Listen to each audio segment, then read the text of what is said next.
व्यास कौन हुए, आइए इस पावन प्रसंग को हम श्रवण करते हैं। तो द्वापर युग की ही बात है, हस्तिनापुर की बात है।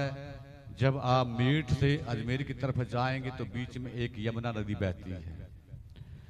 उस यमुना नदी में एक मछुआरा, नाम था गंगा भट्ट। क्या नाम था जी? याद रखना नामों को। गंगा भट्ट। फिर बोलो, पतन में कब पूछ लूंगा। फिर बोलो क्या नाम था? वो महाराज, उसके घर में सब कुछ था, लेकिन उसके घर में संतान नहीं थी। वो गंगा भट्ट मछली पकड़ने का काम करता था, नाव चलाने का काम करता था, रात दिन माँ से फरियाद करता था कि माँ कभी न कभी मेरी झोली भर देना, सारी दुनिया को देने वाली है, मेरे ऊपर भी आप कृपा कर देना। तो माँ ने एक दिन महाराज कह दिया कि चिंता मत करो, आपके घर में एक संतान जरूर होगी। अपना काम करता रहा। इधर पराशर मुनि वशिष्ठ के पौत्र, क्या लगते हैं रिश्ते में? बोलो, पराशर वशिष्ठ के पौत्र। बोली बांके बिहारी लाल की। वशिष्ठ के महाराज पौत्र लगते हैं, तपस्या कर रहे हैं, और तपस्या में ये भी भगवान शंकर की तपस्या मग्न है, और उस तपस्या में मग्न हो करके आज फिर कथा वही आ गई। अपने लिए नहीं मांगते हैं, सारे संसार के लिए मांग रहे हैं कि आने वाले समय में इंसान जो है वो मंद बुद्धि हो जाएगा, है उसकी अकल काम नहीं करेगी, चुगली निंदा में ही समय व्यतीत कर देगा, दूसरे के धन को हड़प लेगा, माता पिता का कहना नहीं मानेगा, है बहू सासू का कहना नहीं मानेंगी, सासू बहू का कहना नहीं मानेंगी। ऐसी चिंता किसको है? बोलो, पराशर को है। भगवान शंकर वरदान देने के लिए आए और महाराज वरदान मांगने को कहा, तो पराशर ऋषि ने वरदान में मांगा कि देखिए आने वाले समय में जो इंसान है उसको दुखों का पहाड़ खड़ा हो जाएगा, उसका कल्याण कैसे होगा? तो शंकर भगवान ने कहा कि देखिए पराशर जी, इसके बारे में मैं तो कुछ भी नहीं कर सकता, आप माँ की भक्ति करो, चिंतन करो। अब पराशर मुनि ने महाराज माँ का कहना, माँ की भक्ति, जैसे भोलेनाथ ने कहा वैसा उन्होंने माना और उस माँ की भक्ति को शुरू कर दिया, ध्यान को शुरू कर दिया। बोले बांके बिहारी लाल की, सत्य सनातन धर्म की। तो अब एक दिन माँ सामने आ गई और माँ ने पूछा कि कहो आप क्या चाहते हैं? तो पराशर ऋषि ने फिर कह दिया कि आने वाले समय में ऐसी ऐसी समस्या हो जाएगी, संसार में अनेकों लोग जो है वो धर्म से विमुख हो जाएंगे, तो उनका भला चाहता हूं। तो माँ ने कहा कि देखिए आपके यहाँ जो है भगवान विष्णु जो हैं वो चिंता मत करो, अवतार लेकर के आ जाएंगे, ऐसा माँ ने कहा। अब माँ अंतर्ध्यान हो गई। अब महाराज इधर वो मछुआरा माँ के अनुसार एक दिन माँ की लीला से वो नाव चला रहा था और मछली पकड़ने का काम जो था उसका जारी था। एक दिन उसके जाले में एक बहुत बड़ी मछली आ गई। अब उस मछली को घर में वो ले करके आया। जैसे ही उस मछली के पेट को उसने चीरा लगाना शुरू कर दिया तो अंदर से आवाज आई कि हे मछुआरे, ध्यान से धीरे से काटना, अंदर हम बैठे हुए हैं। वो मछुआरा परेशान हो गया, सोचने लगा कि क्या मछली के पेट से भी इंसान की आवाज आती है।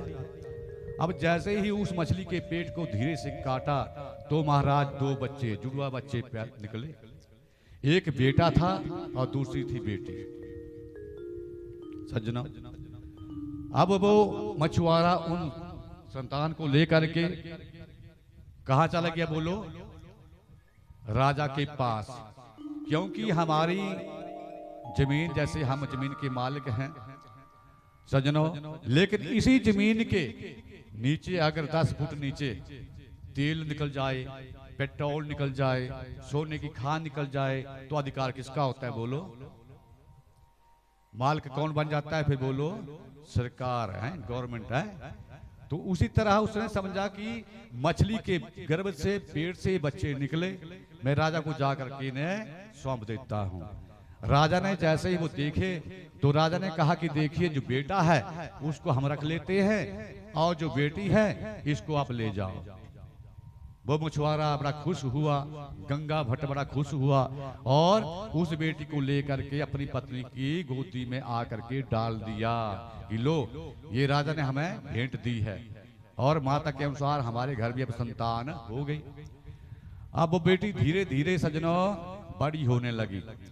जैसे ही बड़ी होने लगी तो अब उस बेटी को भी उस गंगा भट्ट ने वही नाव चलाने का काम, मछली पकड़ने का काम वो खानदान के अनुसार सिखा दिया।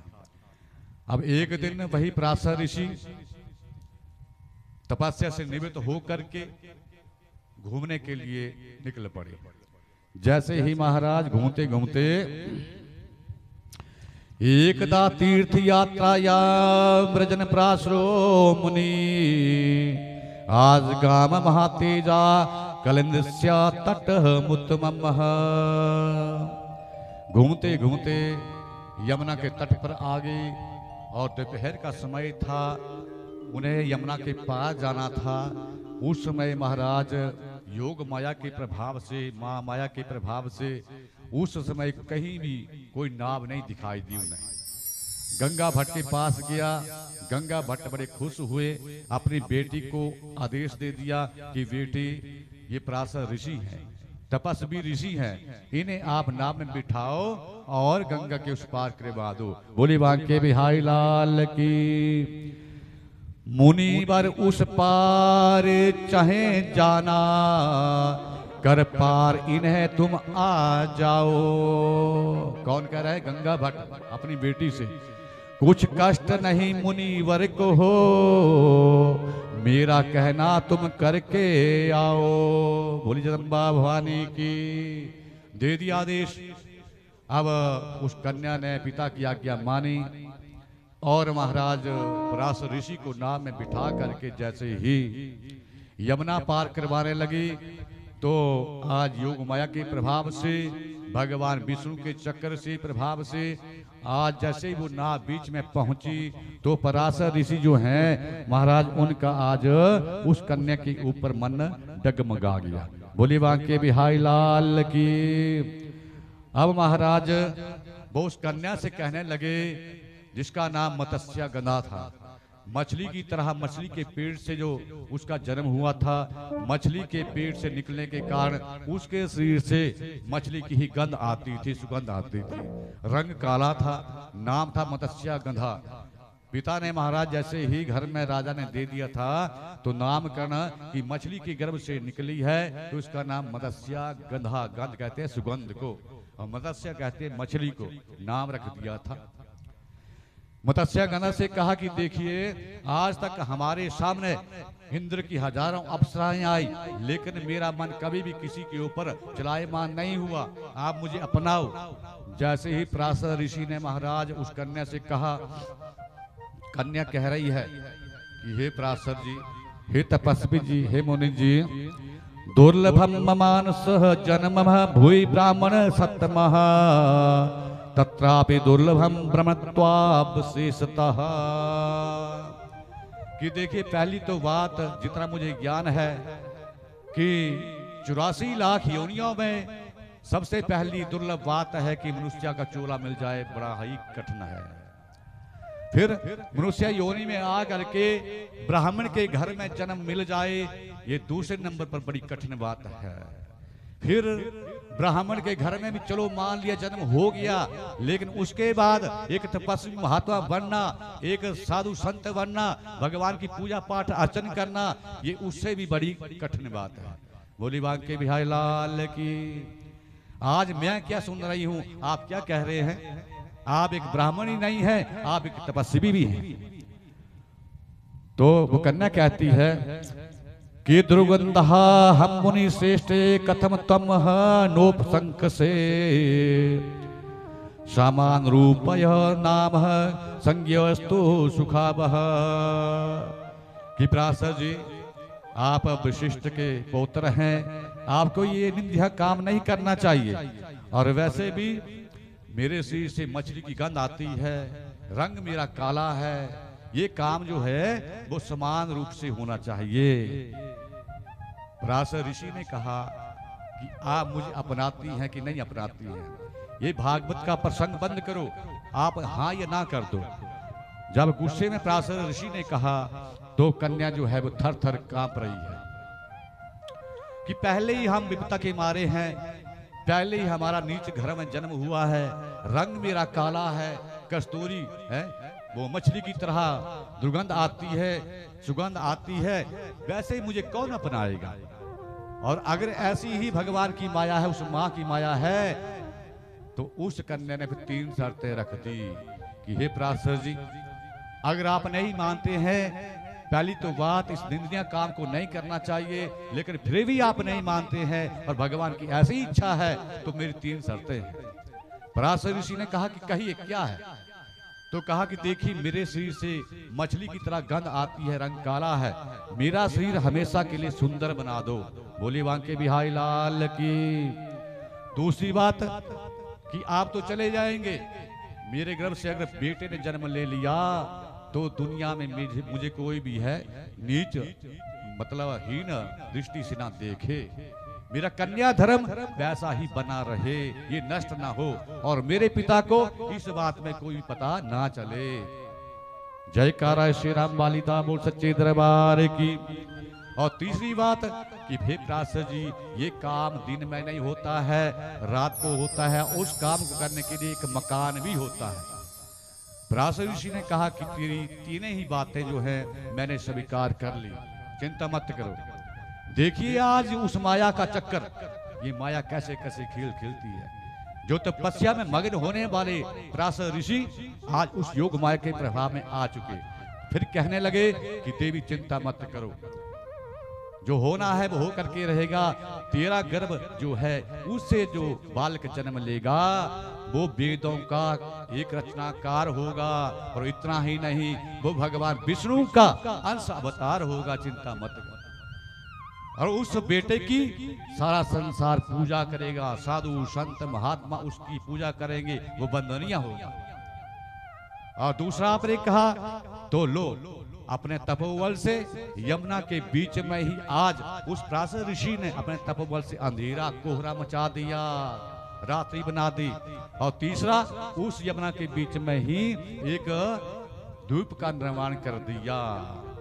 अब महाराज पराशर ऋषि ने कहा कि तीसरी बात आपने कही कि मेरा कन्या धर्म नष्ट ना हो, तो जाओ, आपको मैं वरदान देता हूं कि दुनिया में तेरे माता पिता को इस बात का कभी भी पता नहीं चलेगा। बोले बांके बिहारी लाल की, राधा रानी सरकार की। कांते दयामति प्रियम कृत्वा कन्येव त्वं भविष्यति, विष्णुचोबरम भिरुचः त्वमिच्छामि भामिनी। हे सुंदरी पुत्र, तेरा जग में मंगल करने वाला होगा, वेदों के भाग करने वाला और पुराणों का वो लेखक होगा। बोल सच्चे दरबार की। यथा मैं पितृलोके ना जानोति ही मानदा, कन्याव्रतम नाम हन्यतः तथा कुरु द्विजुत्तमः।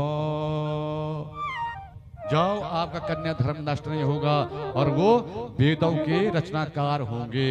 इस तरह महाराज आज मत्स्य गंधा अब जैसे ही मान गई तो आज पराशर ऋषि ने एक और कृपा कर दी उसके ऊपर कि जाओ, अगर आप सहमत हैं तो मैं आपको आज के बाद सुंदर शरीर भी प्रदान कर देता हूं। और अपने तपोबल से आज सुंदर शरीर भी उस मत्स्य गंधा को दे दिया, और उसका नाम यमुना द्वीप के बीच में ही पराशर ऋषि ने क्या रख दिया, सत्यावती, मत्स्य गण से बोलो सत्यावती रख दिया और कहा कि आने वाले समय में चिंता मत कर, तेरी शादी एक अच्छे राजा से होगी। बोली बांके बिहारी लाल की जयकारा, श्री राम वालिदा भूल सच्चे दरबार की। तो इस तरह पराशर ऋषि जो हैं वो तो चले गए और वो कन्या गर्भवती हो गई। यमुना के बीच में ही माँ के भक्तों, माँ के प्रेमियों एक बेटे को जन्म दिया और उस समय वेद व्यास का नाम द्वैपायन हुआ, क्योंकि द्वीप के बीच में जन्म हुआ तो द्वीप के बीच में जन्म लेने से उनका नाम द्वैपायन। वेद व्यास तो बाद में पड़ा, वेदों की रचना करने के कारण इनका नाम बाद में बोलो वेद व्यास हुआ। जन्म समय का नाम द्वैपायन हुआ। क्या नाम हुआ? द्वैपायन, बोलो द्वैपायन। हाँ, द्वीप के बीच में जन्म होने से द्वैपायन। और महाराज बाद में इन वेदों का जब निर्माण करते हैं तो बन गए वेद व्यास। बोले वेद व्यास भगवान की, सत्यानारायण भगवान की। तो गुनगुनाएंगे, लेकिन पहले थोड़ा प्रसंग बचा है। जैसे ही वेद व्यास का जन्म हुआ उसी समय महाराज उनका चेहरा हजारों सूर्य की तरह चमकना शुरू कर देता है और उसी समय उठ करके महाराज बैठ गए और माता से वचन दिया कि माता मैं तो अब तप करने के लिए जा रहा हूँ, जंगलों में भक्ति करने के लिए जा रहा हूँ, लेकिन हे माँ जब भी तुझे भविष्य में मेरी जरूरत पड़ेगी, तुझे मेरी याद आएगी, आप केवल मेरा नाम लेना, मुझे याद करना, मैं उसी समय आपके पास आ जाऊंगा। ये कथा बाद में आएगी। अब बोली बांके बिहारी लाल की। तो माता को आशीर्वाद दिया कि माता चिंता मत करो और आपका कन्या धर्म वेद व्यास भी कहते हैं ऐसे ही रहेगा। बोली बांके बिहारी लाल की। तो गुनगुनाइए, आज वेद व्यास का जन्म हुआ यहाँ पर।